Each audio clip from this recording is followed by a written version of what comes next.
Sample problem 2 मैंने पूरी नहीं लिखी है, एक्चुअल में एक क्वाड्रेटिक इक्वेशन दी है 6x² माइनस √2x माइनस 2 = 0। तो क्वेश्चन सुनो क्या कह रहा है, कह रहा find the roots of this quadratic equation by the factorisation of the corresponding quadratic polynomial. ऐसा क्यों बोल दिया उसने, क्योंकि अगर करस्पॉन्डिंग क्वाड्रेटिक पॉलिनोमियल अगर उसने बोला और by the method of factorisation बोला है तो वो कहना चाहता है, ज़्यादा कुछ नहीं कहना चाहता है, वो कहना चाहता है जैसे आप क्वाड्रेटिक पॉलिनोमियल में करते थे ना, है ना, जीरो फैक्टराइजेशन, वैसे ही यहाँ पे भी करना है। तो बहुत इजी है, कुछ नहीं करना है। आइए देखते हैं क्या होगा।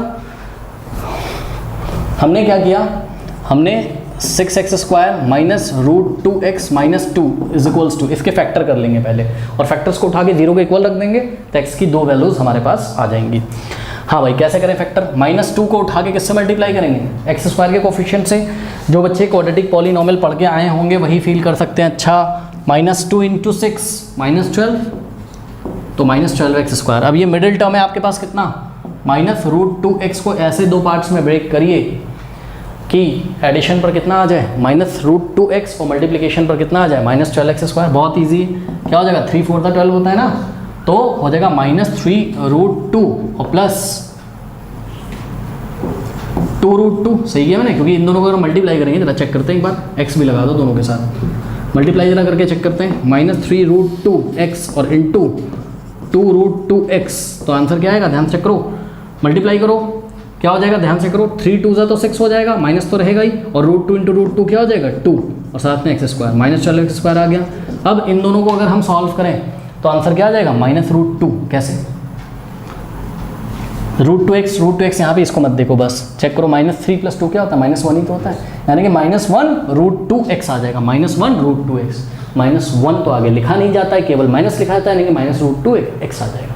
कोई डाउट है, तो बहुत ईजिली हो गया। और क्वाड्रेटिक पॉलिनोमियल जो बच्चे पढ़ के आए होंगे उनका तो बहुत ईजिली हो जाएगा। तो ये हो जाएगा आपका कितना, 6x² और -√2x की जगह आपने क्या लिखा, -3√2x और प्लस 2√2x और -2, करेक्ट। अब इसके फैक्टर करते हैं, तो अगर हम इसके फैक्टर करें तो अभी हमको कॉमन क्या मिल रहा है बताइए। देखो, इसको मैं क्या लिख सकता हूँ, 6 को, इसको मैं लिख सकता हूँ 3 × 2x²। एक काम करते हैं ना, जैसी ज़रूरत होगी वैसा करेंगे, देखते हैं पहले क्या कॉमन आ रहा है। कॉमन क्या आ रहा है बताओ, 3x, तो 3x कॉमन लिया, यहाँ क्या बच जाएगा बताओ, 3 2 6 होता है, तो 2x हो जाएगा, -3x बाहर चला गया तो क्या बचा, √2 और प्लस इन दोनों में कॉमन क्या आ रहा है बताइए, हमारा इन दोनों में कॉमन आ रहा है 2, तो क्या बचेगा, √2x और -1। कोई डाउट है बताइए। हाँ, अब ध्यान दीजिए ज़रा, ये वाला ब्रैकेट इससे मैच नहीं कर रहा है, तो क्या करेंगे, इस 2 को क्या लिखेंगे, √2 × √2। तो हमने क्या किया, 3 × x, और ये वाला जो 2 है, 2 को हम √2 × √2 लिख सकते हैं, क्योंकि √2 × √2 2 ही तो होता है, ठीक। और -√2 को हम √2 × 1 भी लिख सकते हैं, भाई √2 × 1 √2 ही तो होगा, प्लस 2√2x और -1। अब ध्यान दें, ये फर्स्ट टर्म है, यहाँ भी √2 है और सेकेंड टर्म में भी √2 है, तो √2 कॉमन ले लेंगे, तो ये √2 बाहर आएगा, 3 में मल्टीप्लाई करेगा तो क्या कर देगा, 3√2 और साथ में x तो था ही, ठीक। हाँ भाई, यहाँ से √2 चला गया, क्या बचा, √2x माइनस √2 चला गया, क्या बचा 1। कोई डाउट है बताइए, ये हटा दे रहा हूँ मैं। तो यहाँ से आ जाएगा आपके पास क्या, +2 √2x और -1, करेक्ट।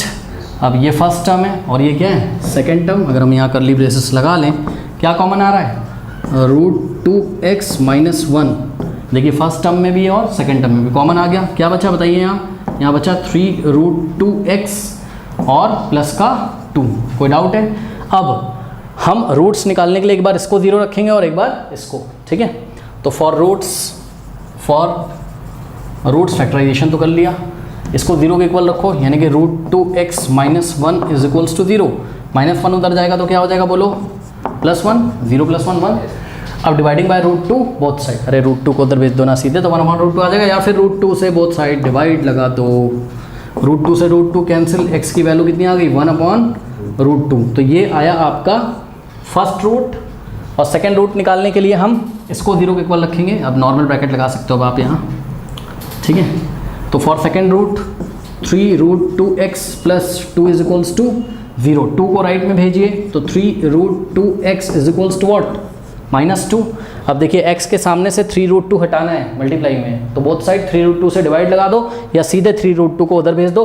तो हमने क्या किया, डिवाइडिंग बाय 3√2 बोथ साइड, तो 3√2 से लेफ्ट में और 3√2 से राइट में हमने डिवाइड लगाया, 3√2 कैंसिल हो गया और x की जो वैल्यू आ रही है हमारी वो कितनी आ रही है, x की जो वैल्यू आ रही है वो आ रही है हमारे पास -2/3√2। अच्छा स्टूडेंट्स जरा ध्यान से देखिए, 9th क्लास में आपने क्या पढ़ा है, क्या ये आंसर सही है? आंसर तो सही है, कोई काटेगा नहीं, बट x = 1/√2 है तो रेशनलाइज करना हमारा फर्ज बनता है और हम पढ़ के आए 9th क्लास में, तो हम इसको रेशनलाइज करेंगे।